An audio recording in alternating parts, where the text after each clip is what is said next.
संविधान सभा। संविधान सभा क्या है? सबसे पहले तो संविधान सभा एक संस्था है जिसके माध्यम से भारत का संविधान क्या होगा, लिखा जाएगा। भारतीयों ने संविधान लिखने के लिए संविधान सभा का गठन किया गया। तो संविधान सभा का कॉन्सेप्ट कहां से है? तो सबसे पहले इसके बारे में कौन बताएंगे, पहले उसके बारे में देखेंगे। तो संविधान सभा का विचार देने वाले प्रथम व्यक्ति थे बाल गंगाधर तिलक। बाल गंगाधर तिलक ये पहले व्यक्ति है जिन्होंने क्या दिया, संविधान सभा का प्रस्ताव। सबसे पहले यही रखेंगे, प्रस्ताव देंगे, विचार देंगे। संविधान सभा का विचार सबसे पहले यही। बाल गंगाधर तिलक ने 1895 ईस्वी में एक विधेयक पारित किए थे। उस विधेयक का नाम था स्वराज विधेयक। स्वराज विधेयक। और इसी विधेयक में उन्होंने बताया कि एक संविधान सभा होना चाहिए जिसके माध्यम से भारत का संविधान लिखा जाएगा। तो पहला व्यक्ति, ठीक है। उसके बाद फिर 1922 आ गई। 1922 में महात्मा गांधी इन्होंने भी संविधान सभा का प्रस्ताव दिया, ठीक है। इन्होंने भी क्या दिया, संविधान सभा के बारे में बतलाया। इन्होंने कहा कि भारत का संविधान भारतीयों के द्वारा लिखा जाए, उसके लिए वो भी क्या देंगे, संविधान सभा का कॉन्सेप्ट देंगे। देखिए संविधान सभा का औपचारिक रूप से जो प्रस्ताव रखेंगे, औपचारिक रूप से प्रस्ताव, ये जो प्रस्ताव देंगे वो प्रस्ताव देने वाले व्यक्ति थे एम.एन. राय। ये पहले व्यक्ति जिन्होंने औपचारिक रूप से प्रस्ताव दिया। कब ये 1934 ईस्वी में इन्होंने प्रस्ताव दिया औपचारिक रूप से। जो कांग्रेस पार्टी के अधिवेशन ने इस बात को उन्होंने रखा। अब इसको मूर्त रूप देने के लिए और इसको व्याख्या करने के लिए, मूर्त रूप देने के लिए, मूर्त रूप है ना, संविधान सभा के प्रस्ताव को मूर्त रूप प्रदान करेंगे। वो करेंगे पंडित जवाहरलाल नेहरू। इनके द्वारा मूर्त रूप प्रदान किया जाएगा। कब? 1939। इस समय कांग्रेस का एक अधिवेशन चल रहा था। कांग्रेस का अधिवेशन त्रिपुरी अधिवेशन। ये त्रिपुरी एमपी में है, मध्य प्रदेश में। तो मध्य प्रदेश में कांग्रेस का अधिवेशन बुलाया गया था। तो वहीं पर पंडित जवाहरलाल नेहरू ने इसको क्या किया, मूर्त रूप प्रदान किया। अब अंग्रेज कब स्वीकार करेंगे, तो भारतीयों की बातें होगी। तो प्रश्न देखिए पूछा जाएगा कि सबसे पहले संविधान सभा का विचार कौन व्यक्त करेंगे, तो कौन व्यक्त करेंगे, बाल गंगाधर तिलक के द्वारा पहली बार संविधान सभा का विचार व्यक्त किया जाए। कब? 1895 में। उसी समय वो बता दिए कि एक संविधान सभा होना चाहिए। उसके बाद 1922 में महात्मा गांधी के द्वारा ये बात कही गई कि भारतीयों का संविधान भारतीयों के द्वारा ही लिखा जाएगा। उसके लिए क्या होना चाहिए, संविधान सभा होना चाहिए। अब इसको औपचारिक रूप से इस प्रस्ताव को लेकर आएंगे। संविधान सभा के प्रस्ताव को औपचारिक रूप से कौन लेकर, औपचारिक रूप से कहने वाला विधिवत तरीके से। तो कांग्रेस का अधिवेशन चल रहा था, उसी में एम.एन. राय के द्वारा इस प्रस्ताव को रखा गया। अब इसको मूर्त रूप प्रदान करने की बात है नहीं, तो कांग्रेस अपने संविधान में इस बात को लिखेगा। कांग्रेस का अपना जो नियम होता था संविधान, उसमें वो लिखेगा। तो पंडित जवाहरलाल नेहरू के द्वारा वो लाया गया है ना 1939 में। किस अधिवेशन में? त्रिपुरी अधिवेशन। अब बात रही तो अंग्रेज कब स्वीकार करेंगे, तो अंग्रेजों के द्वारा एक प्रस्ताव लाया गया था अगस्त 1940, जिसको अगस्त प्रस्ताव कहा। इस अगस्त प्रस्ताव में अंग्रेजों ने स्वीकारा कि हाँ भारतीयों के लिए एक संविधान सभा होना चाहिए। उसने कहा इस प्रस्ताव में कहा भारतीयों के लिए क्या होना चाहिए, एक संविधान सभा होना चाहिए, जिसके माध्यम से वो क्या करेंगे, संविधान अपना लिखेंगे। यही फिर क्रिप्स मिशन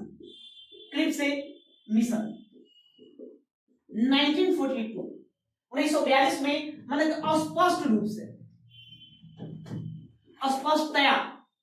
स्पष्टतया संविधान सभा की बात स्वीकार कर लिया गया। संविधान सभा की बात अंग्रेजों के द्वारा स्वीकार कर लिया गया। यहाँ जाकर के अंग्रेज पूर्ण रूप में स्वीकार करेगा कि हाँ भारतीयों के लिए हम पक्का आप संविधान सभा बनाएंगे तो बनाएंगे। और इसी के तर्ज पर फिर आगे चलकर जुलाई 1946 में एक मिशन लाया जाएगा कैबिनेट मिशन के तहत। कैबिनेट मिशन के तहत संविधान सभा का क्या होगा, गठन किया जाएगा। गठन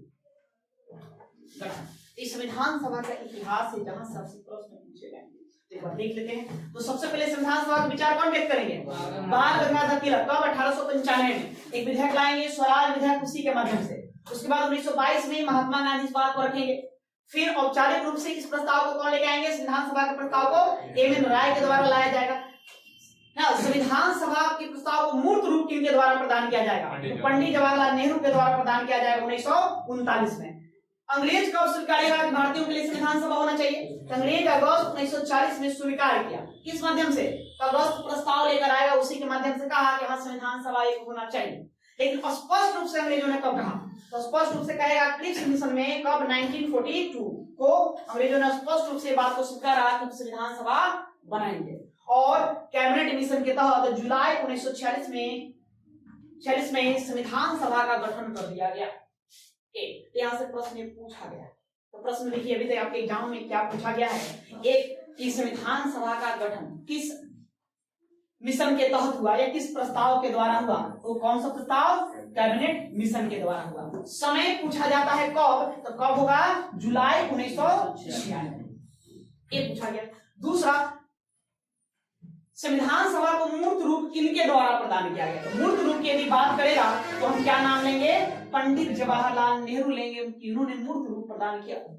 फिर यदि प्रश्न ये भी पूछा गया है कि संविधान सभा का प्रस्ताव औपचारिक रूप से किसने रखा? तो कौन रखेंगे? एम.एन. राय के द्वारा रखेंगे। इतनी बातें आपको पूछ दिया गया है संविधान सभा से रिलेटेड। एक प्रश्न एग्जाम में और पूछा जाता है कि भारत के किस राजनीतिक दल ने सर्वप्रथम संविधान सभा का प्रस्ताव रखा था? दल की बात, यहाँ क्या चल रहा है? व्यक्तियों की बात चल रही है। दल की बात पूछा है, किस दल? बहुत सारे दल थे उसमें बने हुए थे, जैसे कांग्रेस बन चुके थे, मुस्लिम लीग बन चुके थे, अन्य भी दल। तो दलों की बात करें तो सबसे पहले 1924 में स्वराज दल ने एक प्रस्ताव रखा।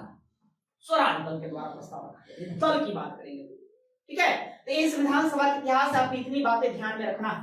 ओके, अब जुलाई 1946 में संविधान सभा का गठन कर दिया गया। तो संविधान सभा का गठन कब? तो संविधान सभा का गठन हुआ जुलाई 1946।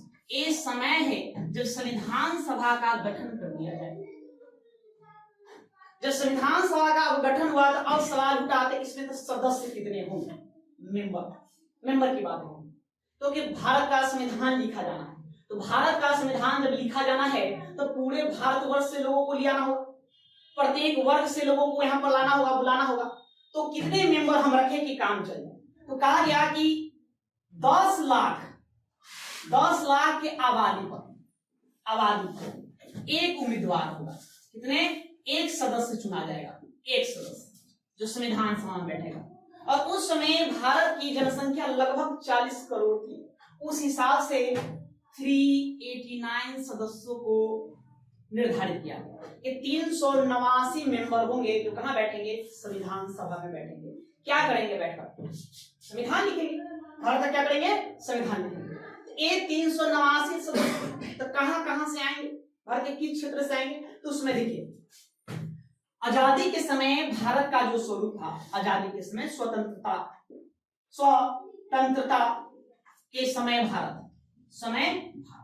जब भारत आजाद होने के कगार पर था, उस समय भारत की स्थिति, भारत में 3 प्रकार का स्वरूप देखा जा सकता है। एक था ब्रिटिश प्रांत, उसमें क्या थे? एक ब्रिटिश प्रांत थे। एक था चीफ कमिश्नरी, और फिर थे देसी रजवाड़े, देसी रियासतें।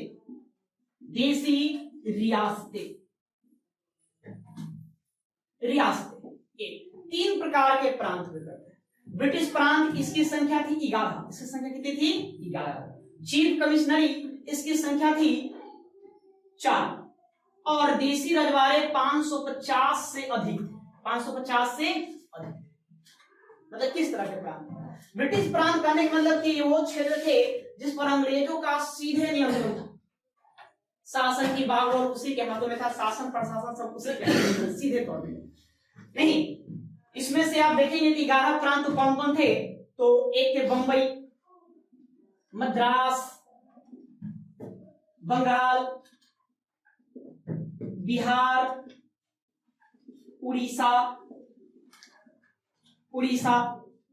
संयुक्त प्रांत,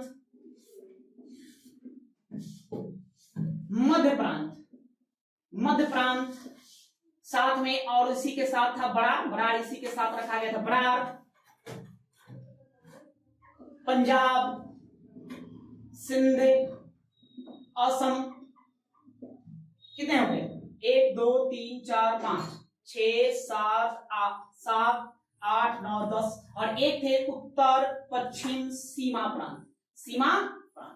11 प्रांत थे जिस पर अंग्रेजों का सीधे नियंत्रण, शासन व्यवस्था की बात और उसी के नहीं। बॉम्बे देख रहे हैं, मद्रास, बंगाल, बिहार, उड़ीसा, संयुक्त प्रांत। आज का उत्तर प्रदेश क्या था उस समय? संयुक्त प्रांत था। मध्य प्रांत प्लस बरार अब अलग है। मध्य प्रांत आज मध्य प्रदेश के नाम से जाना जाता है। पंजाब देख ही रहे, सिंध पाकिस्तान में है, असम का नाम उसमें असोम था। उत्तर पश्चिमी सीमा प्रांत मतलब पाकिस्तान का जो क्षेत्र है, अफगानिस्तान के क्षेत्रों में जो पड़ता था वो। एक टोटल 11 प्रांत थे। 4 चीफ कमिश्नरी कौन है? मतलब एक तरह से केंद्र शासित प्रदेश जैसे बोलते हैं वो। ये 4 थे। इन 4 में था एक बलूचिस्तान कहाँ पड़ता है जी? आज पाकिस्तान में बलूचिस्तान। अजमेर, मीरवाड़ा। उसके बाद था दिल्ली और एक थे कुर्ग आज पड़ता है कर्नाटक में। ये 4 चीफ कमिश्नरी और देसी रियासतें 550 से अधिक, जैसे हैदराबाद, जूनागढ़, पटियाला, त्रावणकोर, ऐसे मिला करके 550 से अधिक छोटे मोटे देसी रियासतें। कोई छोटा था, कोई बहुत बड़ा था। इस तरह से जैसे जम्मू कश्मीर बड़ा प्रांत में आता था, हैदराबाद बड़ा था नहीं, इस तरह से 550 देसी रियासतें थे। देसी रियासतें करने मतलब यहाँ पर किसका शासन है? इस पर भी अंग्रेजों का ही शासन था, लेकिन अप्रत्यक्ष रूप से। बाकी यहाँ पर बाकी और शासन व्यवस्था कौन देखता था? राजा महाराजा यहाँ थे, जिसके पास अपना राजमहल था, हाथी था, घोड़ा था, बंगले थे। राजाओं का यहाँ पर शासन, लेकिन अप्रत्यक्ष रूप से अंग्रेजों का शासन इस पर भी नियंत्रित स्थापित था। प्लस ठीक है, तो तीनों प्रांत समझ गए। ब्रिटिश प्रांत जिस पर सीधे अंग्रेजों का नियंत्रण स्थापित था, चीफ कमिश्नरी इस पर भी अंग्रेजों का नियंत्रण था, और देसी रियासतें जिस पर राज्य रखवाले थे। अब कहा कि यही पूरा भारत की स्थिति है, तो अब यहां से सदस्य को चुना जाएगा। कहा गया तो ब्रिटिश प्रांत से आबादी देखा गया। आबादी क्या बताया गया था? कितना? 10 लाख की आबादी को कितने मेंबर? एक सदस्य को चुनना है 10 लाख की आबादी को। तो ब्रिटिश प्रांत से 292 मेंबर यहां से चुने जाने थे। चीफ कमिश्नरी में 4 थे, यहाँ से एक मेंबर, चारों से तो 4 मेंबर चुने जाने थे। और देसी रियासतों को 93 सीटें दिया गया। कितना? 93 सीटें। टोटल आप ऐड करेंगे तो कितना आएगा? 389 आएगा। 389 लोग भारत का भविष्य तय करने वाले हैं कि आने वाला भारत का स्वरूप कैसा। अब हुआ तो फिर ये लोग अब आएंगे कैसे? इन लोग का निर्वाचन कैसे होगा? निर्वाचन की प्रक्रिया तो क्या जनता मत देगा? जनता वोट देकर सबको वहां बैठा दे? कहा कि नहीं, जनता वोट देगा, उसमें थोड़ी समस्या है। देसी रियासतें जो राजा थी बोले कि हम क्या करेंगे? मनोनीत करेंगे। हम मनोनीत करके भेज देंगे कि हमारे देसी रियासत जो है, हमारा जो राज्य है, राज्य से कौन जाएगा, ये अपना मनोनीत कर देगा डायरेक्ट सीधे तौर। ब्रिटिश प्रांत है, ये बोला कि हम क्या करेंगे? निर्वाचन। ये बोला क्या कर देंगे? यहाँ से क्या होगा? निर्वाचन होगा। और यहाँ भी क्या होगा? निर्वाचन। तो यह जो निर्वाचन होगा अप्रत्यक्ष रूप से होगा, प्रत्यक्ष रूप से नहीं। अप्रत्यक्ष बताया थे क्या होता है? अप्रत्यक्ष जहां मतलब जनता सीधे भाग न ले, जनता के द्वारा चुना गया प्रतिनिधि यदि भाग लेता है तो उसको कहते हैं अप्रत्यक्ष निर्वाचन प्रणाली। जैसे राष्ट्रपति का चुनाव, क्या राष्ट्रपति को जनता चुनता है? नहीं, जनता के द्वारा चुने गए प्रतिनिधि क्या करते हैं? राष्ट्रपति का चुनाव करते हैं। तो यह उसको अप्रत्यक्ष निर्वाचन करते हैं। तो वैसे ही यहाँ भी कहा गया कि अप्रत्यक्ष। इन प्रांतों में क्या है? विधानसभा है जी, विधानसभा विधान परिषद पढ़े हम लोग 1935 के भारत शासन अधिनियम में कि 11 प्रांतों में राज्य विधान मंडल का स्थापना किया गया। ठीक है, जिसमें विधानसभा विधान परिषद थी, राज है ना। तो द्विसदनीय राज्य विधान मंडल 6 ही प्रांतों में हुआ था। बाकी जगह एक एक का। यहाँ जो विधानसभा का जो मेंबर है वही विधानसभा के मेंबर क्या करेंगे, वोट देंगे, चुनेंगे कि हमारे प्रांत से कौन जाएगा कौन नहीं। तो इतना बात समझे। संविधान सभा में कितने मेंबर की नियुक्ति की बात कही गई है ना, 389 कही है। ये 389 में से ये सब कहां से आएंगे, तो 3 जगह से आएंगे। ब्रिटिश प्रांत चीफ कमिश्नरी देसी रियासत, ब्रिटिश प्रांत से 292, चीफ कमिश्नरी से 4, देसी रियासत से कितना 93। इतने मेंबर यहाँ से चुन करके आने वाले हैं। फिर ये भी बता दिया गया कि ब्रिटिश प्रांत में क्या होगा निर्वाचन, चीफ कमिश्नरी में निर्वाचन, और देसी रियासतों में क्या होगा मनोनीत होगा। वहां से मतलब हम क्या करेंगे, वैसे ही मतलब सिलेक्ट कर लेंगे, क्या कर लेंगे, यहाँ सिलेक्शन होगा, सिलेक्ट कर लेंगे। यहाँ पर इलेक्शन होगा, यहाँ पर इलेक्ट किया जाएगा, यहाँ सिलेक्ट किया जाएगा, तो सिलेक्ट करके डायरेक्ट सीधे तौर पे दे देंगे। अब ये तय हो गया। और उसके बाद ये हो गया, तब क्या होगा निर्वाचन। तो निर्वाचन का परिणाम, निर्वाचन का परिणाम, रिजल्ट आया, चुनाव करवाया गया, चुनाव करवाने के बाद रिजल्ट आया था, कई सारी पार्टियां इसमें भाग ली। टोटल 389 कैंडिडेट को चुना था, लेकिन निर्वाचन कितने पर होना था, निर्वाचन कितने पर होना था, तो 292 आप प्लस 4 296 चुनाव कितने पर होगा, बाकी जगह से क्या होगा मनोनीत होगा। तो 296 सदस्यों का यहाँ पर क्या हो जाएगा, चुनाव किया जाएगा। इस चुनाव में कई सारी पार्टी मैदान में उतरेगा, जिसमें मुख्य पार्टी थी कांग्रेस, कौन, कांग्रेस, और दूसरा मुख्य पार्टी था मुस्लिम लीग। इन्हीं दो में से क्या हो रहा था, लड़ाइयां चल रही।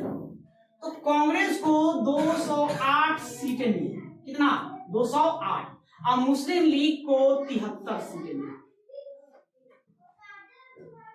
निर्दलीय, जो किसी बिना दल के थे, निर्दलीय उम्मीदवार 8 चुनकर आए, और बाकी जो बच गए कितने अन्य हिसाब लगे, कितना हुआ टोटल 208, 73 और 7 बच गया। तो अन्य जो सदस्य थे, अन्य अदर, वो बच गए 7 अन्य पार्टियों से। बहुत सारी और पार्टी जैसे कृषक प्रजा पार्टी, यूनियनिस्ट पार्टी, इस तरह से कई सारी पार्टियां थी। उन पार्टियों में से 7 मेंबर जो है वो मिलाकर के अन्य लोगों को मिला। मुख्य रूप से फोकस में कौन था, कांग्रेस था, जो 208 सीटें लेकर आया। दूसरा था मुस्लिम लीग, जो 73 सीटें जीता, और निर्दलियों में 8 लोग जीत कर यहाँ इतना जीत करके चला है। अब ये लोग जाकर कहां बैठेंगे। उसके बाद और यदि हम स्थिति देखें तो यहाँ पर महिला लोग कितने जीते, तो महिलाओं की संख्या थी 15 जो जीत कर आए। अनुसूचित जाति, ये पूछा जाए अनुसूचित जाति की सीटें कितनी थी, ये थी 26। अनुसूचित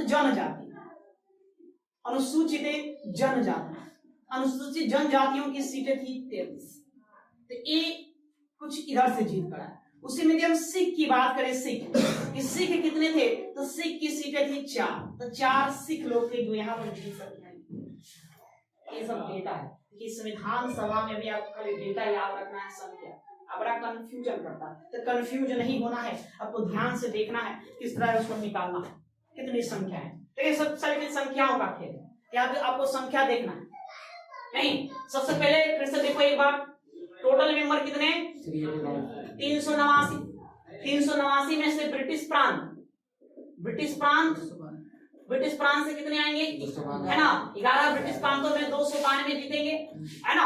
और चीफ कमिश्नरी से कितने आएंगे, 4 आएंगे, 4।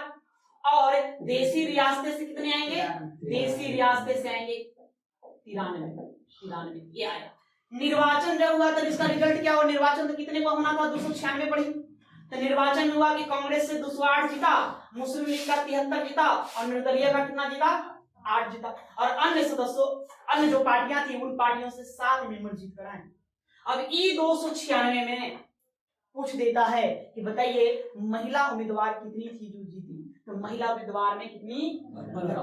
अनुसूचित जाति के लोग उनकी संख्या थी 26, अनुसूचित जनजाति के लोग कितने थे, तो 33, और सिखों की संख्या कितनी थी, तो 4 थी। अगर मुसलमानों की संख्या पूछ देता है, अगर वो पूछेगा मुसलमानों की संख्या, तो उसकी संख्या थी 97 मेंबर वहां से जीत कर आए। 79 ना 79 ये मुस्लिम सदस्य जो थे यहाँ से जीत करके आए।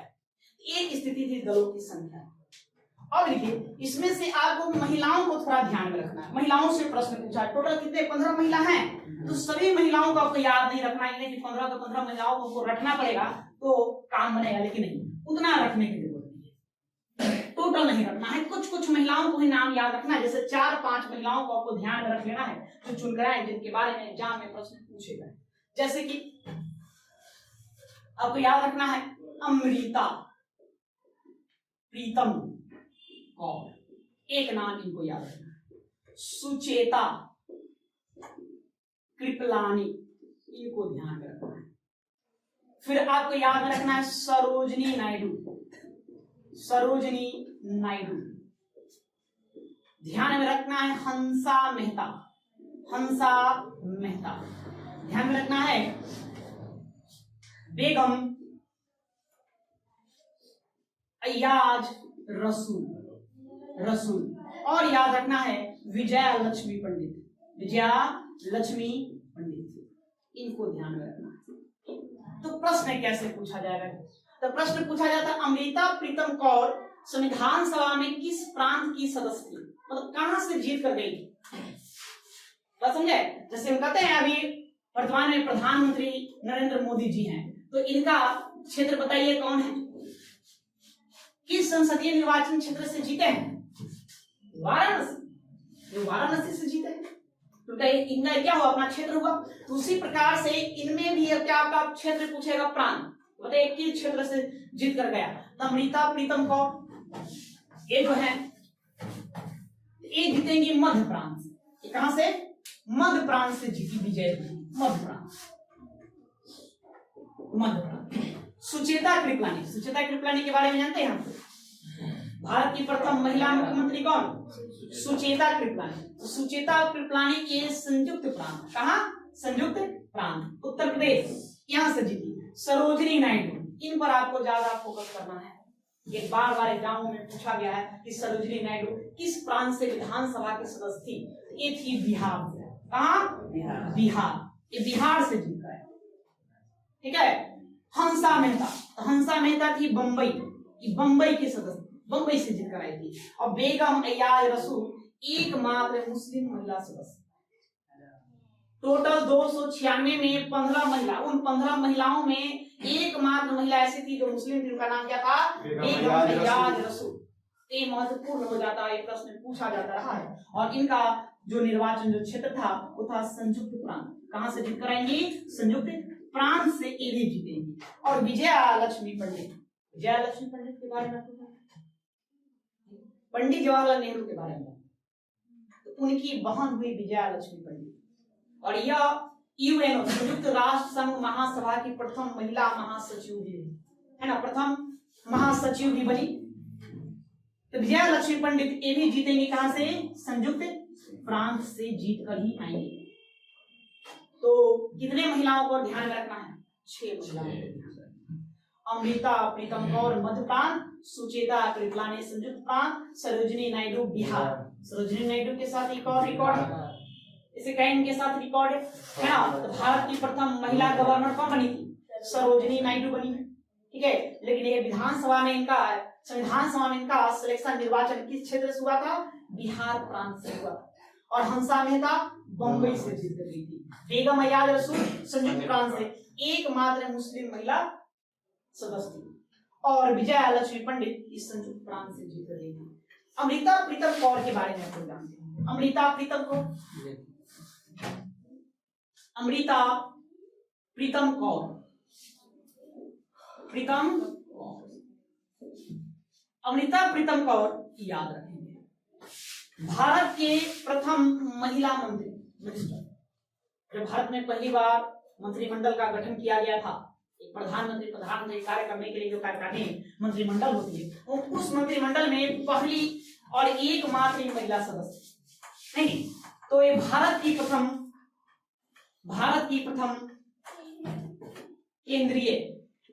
केंद्रीय मंत्री रह चुकी है। अब कौन सी मंत्रालय मिला था इनको? स्वास्थ्य मंत्रालय, स्वास्थ्य मंत्रालय मतलब भारत के प्रथम महिला मंत्री। अमृता प्रीतम कौर, भारत के प्रथम स्वास्थ्य मंत्री कौन हो गए? अमृता प्रीतम कौर हो गए। साथ ही ये याद रखना है WHO का नाम आप लोग सुने हैं, वर्ल्ड हेल्थ ऑर्गेनाइजेशन। तो वर्ल्ड हेल्थ ऑर्गेनाइजेशन के प्रथम महिला अध्यक्ष भी ये बनेंगे, प्रथम महिला अध्यक्ष। और ऐसे देखा जाए तो प्रथम एशिया में पहली बार एशियाई देशों से कोई WHO का अध्यक्ष बनेगी तो कौन बनेगी? अमृता प्रीतम कौर बनेगी। और महिला होने के साथ इनके साथ रिकॉर्ड क्या मिल जाएगा? WHO की पहली महिला अध्यक्ष ये बनेगी। नई दिल्ली में एम्स है, नाम सुने हो एम्स? एम्स का पूरा नाम all India institute of medical science. AIIMS new Delhi में है या न्यू दिल्ली। एम्स की पहली या डायरेक्टर बनी, निर्देशक, प्रथम निर्देशक या अध्यक्ष कॉलेज है। एम्स की प्रथम क्या बनेंगी? या प्रथम निर्देशक बनेंगी। तो अमृता प्रीतम कौर के साथ कई सारे रिकॉर्ड जुड़े हुए हैं। ऐसे ये पंजाब की रहने वाली, इनके पिता जो पंजाब के पटियाला जो देख रहे हैं वहां के राजा थे, एक राजा की पुत्री हुई। इनका पूरा पढ़ाई शुरू से लेकर अंत तक ब्रिटेन में ही हुआ। ब्रिटिश गवर्नमेंट में भी अच्छे पदों पर रही। और साथ ही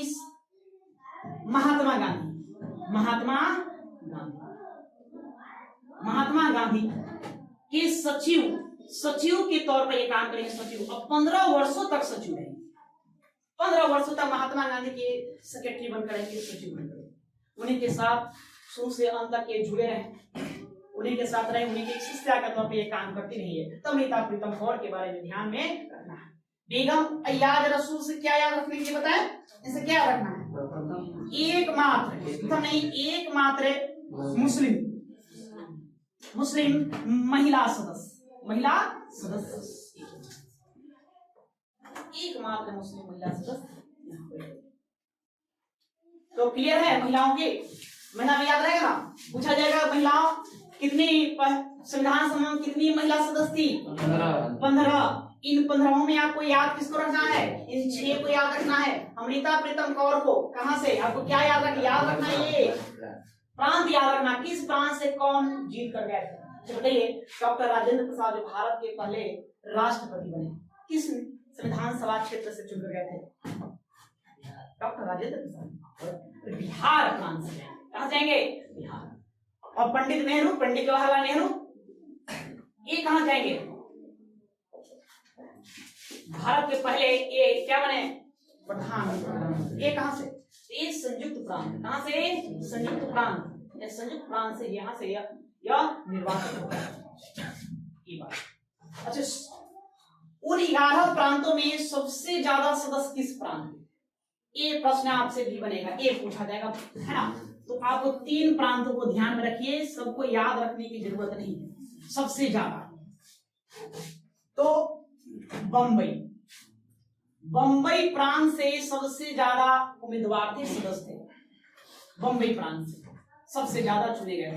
उसके बाद दूसरा आपको याद रखना है मद्रास। दूसरा कौन याद रखेंगे? मद्रास। बंबई से 55, मद्रास से 49 और एक ध्यान में रखेंगे बिहार। तो बिहार से 36। सबसे ज्यादा बंबई से 55 सदस्य थे जो संविधान सभा में बैठेंगे। दूसरा मद्रास से 49 सदस्य और बिहार से कितने सदस्य जाएंगे चुन करके? 36 सदस्य चुनकर जाएंगे। ये प्रांतों की स्थिति रहेगी।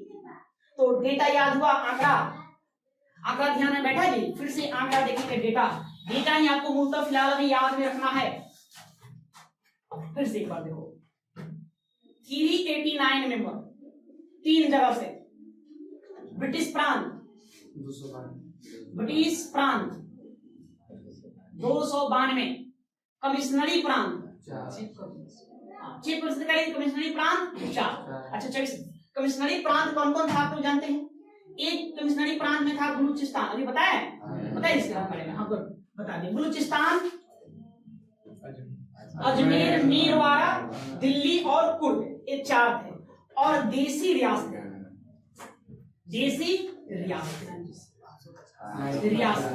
ये कितना? 93। यहाँ होगा क्या? निर्वाचन। यहाँ क्या होगा? निर्वाचन। अर्थात कितने सीटों पर? 296। 92 प्लस 4 96। और यहाँ क्या होगा? मनोनीत लोग, मनोनयन होगा, मनोनीत होगा। ये अब 296 सदस्यों के लिए निर्वाचन होगा, चुनाव होगा, जिसमें से एक पार्टी हुआ कांग्रेस। तो कांग्रेस कितनी सीट लेके आएगा? 208 सीटें लेके आएगा, 208। उसके बाद मुस्लिम लीग, ठीक है, मुस्लिम लीग लेकर आएगा कितना? 73। उसके बाद फिर निर्दलीय, निर्दलीय पर ध्यान देखो, निर्दलीयों की संख्या थी 8 और अन्य जो बच गए वो कितने? 7 के। इसमें अब इस 296 की और हम बात करें, 296 में, तो 296 में यदि हम बात करें तो महिला मेंबर कितने? 15। अनुसूचित जाति के सदस्य कितने थे? 36। अनुसूचित जनजाति, अनुसूचित जनजाति अनुसूचित जनजाति का सीट कितना? 33। और सिख संप्रदाय से कितने लोग हैं? सिख से गए थे 4। और हम जाएंगे तो पारसी, तो पारसियों की बात करें तो पारसी 2, पारसी और भी बहुत सारे, तो उतना ध्यान में देखना। मूलतः देखिए बार बड़े गांव में ये महिला सदस्य कितने थे ये पूछे जाते रहा है। महिला में उसमें जातिगत बंटवारा कर दिया, ग्रुप बना दिया अनुसूचित जाति। हाँ देखिए हर क्षेत्र से लोग, आप संविधान लिख रहे हैं, अब भारत विविधताओं का देश है, नहीं यहाँ कई जातियों के, कई धर्मों के लोग हैं, कई रंग रूप वाले, कई वेशभूषा वाले लोग हैं, सबका पहनावा और अलग है, खान पान अलग है, इतनी विविधता है कि कहना ही नहीं। इसीलिए कोई कोना भारत का नहीं छोड़ना था, हर कोने से एक ही सही, एक न एक प्रतिनिधि को वहां लेकर बैठाना था, एक मेंबर चुना, तब तो संविधान लिखता है।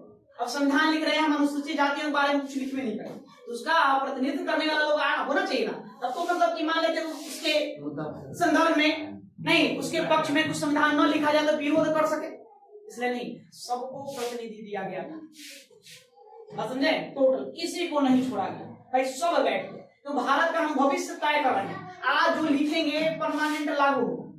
देखिए हमारा देश कैसे चल रहा है? संविधान से चल रहा है, ठीक, और उसमें बैठना बताओ कितनी गर्व की बात होगी। और ये लोग संविधान,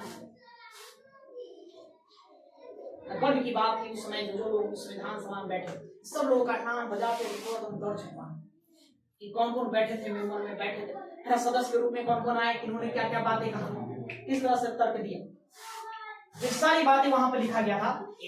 तो इस तरह से मतलब ये आपका हो गया डेटा संख्या। तो संविधान सभा संख्याओं के लिए आपको यहाँ पर थोड़ा सा ध्यान देना है, सबको याद करना होगा, और यहीं से सारे प्रश्न पूछा गया है, एक भी कोना नहीं छोड़ा है, सब पूछा है क्या? सब संख्या पूछा, तो सब डेटा को आपको ध्यान रखना, और ये डेटा बदलेगा अभी आगे चल नहीं, और आगे चल कैसे। अच्छा, इसमें से महिला सदस्यों में से 6 बताए, उस 6 को फोकस करना हुई, 6 को बार एग्जाम में पूछता रहा कि किस प्रांत से चुनकर आए थे। कुछ मुख्य जो नेता हुए उनके बारे में ही पूछता है। बताइए महात्मा गांधी, गांधी जी का चुनाव किस प्रांत से हुआ था संविधान सभा में? कोई बता सकते हैं? कुछ लोग सोच रहा है गुजरात के रहने वाले हैं तो गुजरात से हुआ, मध्य प्रांत, तो याद रखना है। एक नेता महात्मा गांधी और दूसरा मोहम्मद अली जिन्ना, ये 2 ऐसे प्रमुख नेता हुए जो संविधान सभा के सदस्य नहीं थे, ये याद रखना, बड़ा इंपॉर्टेंट प्रमुख नेता। गांधी जी से बढ़कर कोई था नहीं भारत में, इन्होंने संविधान सभा का सदस्य नहीं बने, ये संविधान लिखने में अपनी इनकी कोई भूमिका नहीं, बोले कि हमको उससे दूर रखिए, आप लोग मिलकर लिखिए। मोहम्मद अली जिन्ना, जिसके कारण पाकिस्तान जैसे प्रांत बने हैं ना, पाकिस्तान एक देश बना, देश में सब अपने रहने के लिए घर बनाता है, इसने अपने रहने के लिए है ना, तो वो देश बनाता। और ये भी संविधान सभा का मेंबर नहीं बना, ये 2 कभी मेंबर नहीं होंगे, ध्यान देना, ठीक है, याद रहेगा। प्रश्न आता है महात्मा गांधी कहाँ से संविधान सभा में चुने गए थे? ऑप्शन में गुजरात पक्का रहता है, लोग गुजरात ही टिक मार कर निकलते हैं, हाँ ये गुजराती थे, ठीक है, तो गुजरात से ही चुने गए होंगे, एक कहीं से सदस्य नहीं बने थे, ध्यान में रखिए। अब बताइए डॉक्टर भीमराव अंबेडकर, डॉक्टर भीमराव अंबेडकर, अंबेडकर ये कहां से चुने जाएंगे? भारत का संविधान तो यही लिख दिए। अब इनके बारे में नहीं जाने, इनका मतलब कि संविधान सभा किस निर्वाचन क्षेत्र से चुनकर आया तो फिर कैसे होगा? कहां से चुने गए? डॉक्टर भीमराव अंबेडकर निर्वाचित हुए, निर्वाचित कहां से? तो राय जय सूर कुलना ये प्रांत था। कहां था यह? तो पूर्वी बंगाल में, पूर्वी बंगाल में। यहां से ये जीत कर आए, यहां से जीते, चुनाव लड़े, अपना यहां से को जीता गया। लेकिन भारत पाक का बंटवारा हो जाने के कारण इनका जो क्षेत्र है, निर्वाचन क्षेत्र, वो पाकिस्तान में चला गया। ये क्षेत्र आज वर्तमान में बांग्लादेश में। कहाँ चले गए? पाकिस्तान में इनका चला गया। अब इनको पाकिस्तान तो जाना था नहीं, वो कहाँ रहना था? भारत रहना था। तो वहां से मजबूरन रिजाइन मार दी। तब संविधान सभा में सब लोग पहुंचे, डॉक्टर अम्बेडकर नहीं पहुंचे। संविधान सभा का सलाहकार भीमराव को बनाया गया। भीमराव बोले कि अम्बेडकर जी को संविधान सभा में लाया जाए, ये नहीं आएंगे तो संविधान कैसे है ना? कर सकते हैं कुछ नहीं। भारत में जितने भी संविधान सभा के मेंबर थे उनमें सबसे ज्यादा कोई पढ़ा लिखा व्यक्ति थे तो कौन थे? डॉक्टर भीमराव अम्बेडकर। तीन पीएचडी था। आदमी एमए कर लेता है तो उसको मतलब रहता नहीं है, हम एमए किए हुए, ये वो पीएचडी करता आओ नहीं, नाम क्या डॉक्टर लग रहा है। तो तीन पीएचडी था, तीन पीएचडी कर चुके। ऐसे 2 ही पीएचडी किए थे, एक इनको मिल गया था, उपाधि दे दी गई। तो ऐसे थे, इसलिए भीमराव कहे कि नहीं, इनको आपको बुलाना है तो बुलाना है। तो कैसे आए? तो इनके लिए बम्बई। अब बम्बई में उस समय प्रधानमंत्री का पद चलता था। इसका प्रधानमंत्री का पद वहां चलता था। और उसमें बम्बई के प्रधानमंत्री थे बीजी खेर। बीजी खेर के कहे अनुसार एम.आर. जयकर, एक बम्बई से एक सदस्य हुए एम.आर. जयकर, एम.आर. जयकर साहब ने इस्तीफा दे दिया, रिजाइन मार दिया, इस्तीफा देकर सीट खाली किया। और उस सीट पर फिर से उपचुनाव करवाया गया और डॉक्टर भीमराव अम्बेडकर को जिताया गया। और जीत कर वो फिर कहां पहुंचेंगे? संविधान। देखो इनके लिए स्पेशल सीट खाली कर दिया। नहीं आइए, आपके बिना काम नहीं चलेगा। मतलब इनकी काम तो चलेगा इनके बिना, ऐसा बात नहीं है, लेकिन इनकी ज्यादा जरूरत थी संविधान सभा में, इसलिए इनको वहां पर बुलाया गया। क्योंकि संविधान के एक अच्छे जानकार थे, अच्छा जानकार थे, इनके पास अच्छा नॉलेज था। अब सभी सदस्य का निर्वाचन हो गया। जुलाई में गठन हुआ संविधान सभा का। जुलाई के बाद क्या होता है? अगस्त आते आते सबका निर्वाचन कर लिया गया। सब लोग संविधान सभा में बैठे। अब हुआ तो संविधान लिखने की प्रक्रिया प्रारंभ हो गई। तो पहली बैठक 9 दिसंबर 1946। ये आपको तारीख ध्यान में रखना। क्या होगा इस दिन? तो संविधान सभा की प्रथम बैठक बुलाया जाएगा। प्रथम बैठक हुआ कि तो अध्यक्ष कौन बनेगा? जब भी कोई सम्मेलन बुलाया जाता है, बैठक होता है, तो अध्यक्ष बनाया जाता है। तो अध्यक्ष कौन बनेगा? यहाँ पर अस्थाई अध्यक्ष बनाए जाएंगे सच्चिदानंद सिन्हा। कौन? सच्चिदानंद सिन्हा। ये बिहार से थे। कहां से थे? बिहार से। इनको बनाया गया। अस्थाई करने मतलब टेम्पोररी, परमानेंट नहीं। इनको अस्थाई क्यों बनाया? मात्र 2 दिन के लिए कोई संविधान सभा का अध्यक्ष रहेंगे। आखिर क्यों? प्रश्न पूछा जाता है कि सच्चिदानंद सिन्हा को संविधान सभा का अध्यक्ष बनाया गया है ना। आपको ऑप्शन देंगे। तो उम्र दराज होने के कारण, बुजुर्ग होने के कारण, फ्रांस में एक ऐसी परंपरा है जो सबसे बुजुर्ग लोग होते हैं उसी को अध्यक्ष का पद दिया जाता है, सभापति। वैसे जर्मनी आप लोग भी देखे होंगे, भारत में चाहे ग्रामीण क्षेत्रों में जब भी कोई बैठक होता है, क्या लोग करते हैं? जो बुजुर्ग होते हैं, उम्र दराज होते हैं, उन्हीं को कहते हैं कि आप ही बताइए सम्मान देने। तो ये सबसे ज्यादा उम्र दराज थे सच्चिदानंद सिन्हा, इसलिए सच्चिदानंद सिन्हा को इनको क्या बना दिया गया? अध्यक्ष बना दिया। लेकिन कुल उपस्थित सदस्य कितने लोग यहाँ आए? उपस्थित सदस्य भाग लिए तो यहाँ 208 मेंबर भाग लिए। पहली बार संविधान सभा का बैठक बुलाया गया 9 दिसंबर 1946। यहाँ मात्र 208 ही मेंबर आया। कितना मेंबर आना चाहिए? कितने निर्धारित किया गया? 389। अब सोच सकते हैं कि 389 में मात्र 208 आया, कितने गायब हैं? 181 मेंबर गायब। इतना ज्यादा खाली क्यों, सीटें खाली क्यों? तो कारण मुस्लिम लीग। मुस्लिम लीग, ये मुस्लिम लीग जो 73 सीटें जीता था, इस संविधान सभा में भाग नहीं लिया। कहा कि हमको अलग संविधान सभा का गठन करना है, हमें पाकिस्तान चाहिए। ये लोग पाकिस्तान की मांग पर अड़े हुए। भारत पाक में बंटवारा का मूलतः निर्धारण 3 जून 1947 को होगा। कब होगा? 3 जून 1947। ये वह तारीख है जिसने भारत के 2 टुकड़े कर दिए, एक पाकिस्तान बना, एक हिंदुस्तान बना, भारत बना। 3 जून। अभी हम समय क्या लिए हुए? 9 दिसंबर 1946। अब वो मुस्लिम लीग के लोग मांग कर रहे थे कि हमको पाकिस्तान चाहिए, हम अलग रहेंगे, हम अलग से अपना संविधान सभा बनाएंगे, अलग से अपना हम संविधान लेंगे, जिसके कारण उसने बहिष्कार किया। हम मुस्लिम लीग के 93 सदस्य नहीं। उसके बाद फिर और लोग कौन? तो देसी रियासतें, तो देसी रियासतें के सदस्यों कितना दिया गया था मेंबर? 93 दिया गया। अब देसी रियासतें भी नहीं आया। क्यों नहीं आया?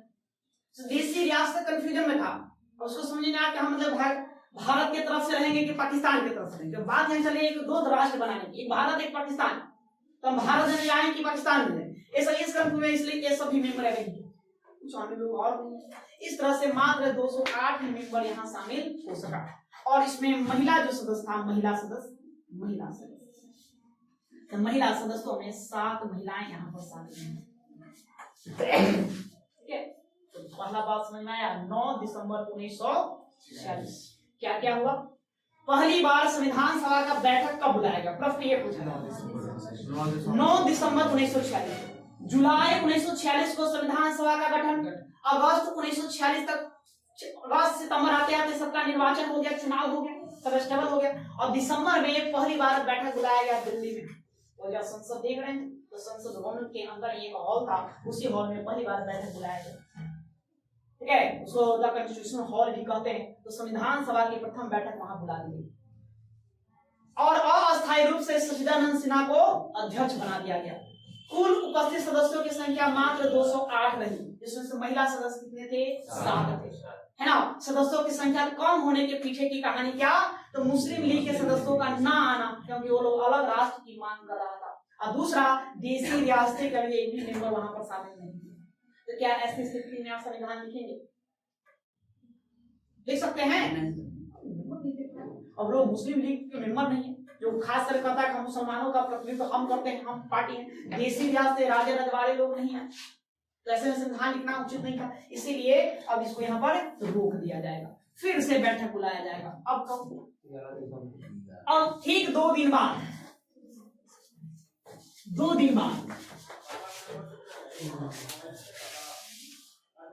11 दिसंबर 1946 को दोबारा यहाँ पर क्या होगा? संविधान सभा का बैठक बुलाया जाएगा यहाँ। अब यहाँ पर अब अध्यक्ष का चुनाव किया जाएगा। अध्यक्ष कौन बनेगा? तो अध्यक्ष अब यहाँ आप जान रहे हैं कि बनाया गया डॉक्टर राजेंद्र प्रसाद। डॉक्टर राजेंद्र प्रसाद को अस्थायी अध्यक्ष के तौर पर चुन लिया गया। प्रश्न पूछा जाता है कि संविधान सभा के अध्यक्ष कौन है? कौन अध्यक्ष होंगे? डॉक्टर राजेंद्र प्रसाद। संविधान सभा के अस्थायी अध्यक्ष कौन थे? डॉक्टर सच्चिदानंद सिन्हा। ठीक है, एक और यहाँ पर चुनाव होगा उपाध्यक्ष। उपाध्यक्ष 2 बनाए गए। कितने? 2। एक थे बीडी कृष्णामाचारी और दूसरे हो गए H.C. मुखर्जी। इनको बना दिया एक उपाध्यक्ष के तौर पर। 2 डॉक्टर राजेंद्र प्रसाद एक अध्यक्ष। उसके बाद सलाहकार, संवैधानिक सलाहकार,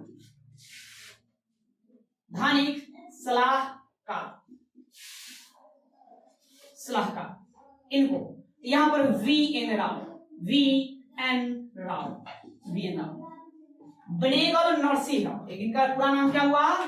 बनेगल नरसिंह राव। एक संवैधानिक सलाहकार बना दिए गए। मतलब इनका काम था सलाह देना संविधान के संदर्भ में, किस तरह से संविधान बनेगा। और याद रखना, बर्मा देश का संविधान का निर्माण में इनकी महत्वपूर्ण भूमिका है। बर्मा देश का संविधान इसमें ला एक्सपर्ट थे, विधिवेता, एक अच्छे खासे विधिवेता थे इस क्षेत्र में, इनका नाम था। बर्मा देश का भी संविधान ये बनाएंगे और अंतर्राष्ट्रीय न्यायालय में भारत के प्रतिनिधित्व कर चुके हैं, अंतर्राष्ट्रीय न्यायालय के लिए न्यायाधीश रह चुके हैं। इन्हीं को संवैधानिक सलाहकार बना दिया। आप ही बताइए किस तरह से चलेगा। तो 9 दिसंबर 1946 को ये बातें कही। और फिर आगे ठीक 2 दिन बाद 13 दिसंबर 1946 इस दिन क्या हुआ? तो इस दिन पंडित जवाहरलाल नेहरू ने उद्देश्य प्रस्ताव रखा। उद्देश्य प्रस्ताव रखा। संविधान सभा के समक्ष क्या रख देंगे? उद्देश्य प्रस्ताव उद्देशिका, या यही आगे चल के प्रस्तावना का रूप लेगा।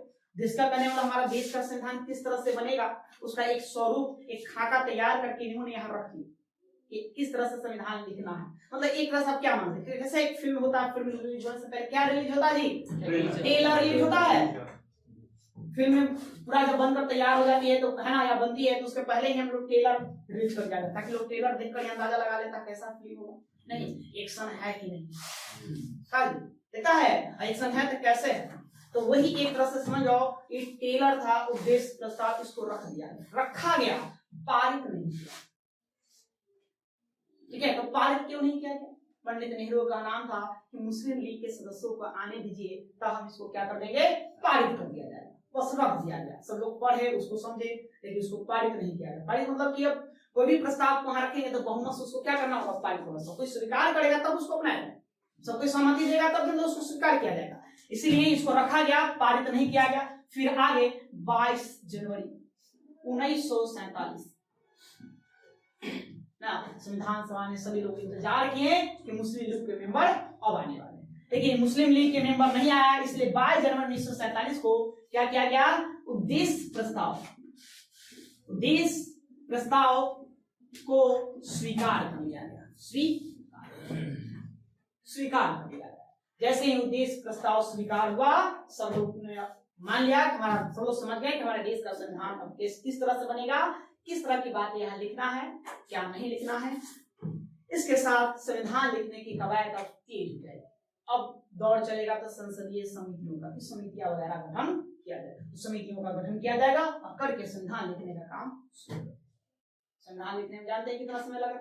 2 वर्ष 11 महीने 18 दिन, लगभग 3 वर्षों का समय लगेगा और इस देश का संविधान को लिख दिया जाएगा। तो आज के लिए इतना ही, बाकी आगे की कहानी हम लोग कल देखेंगे।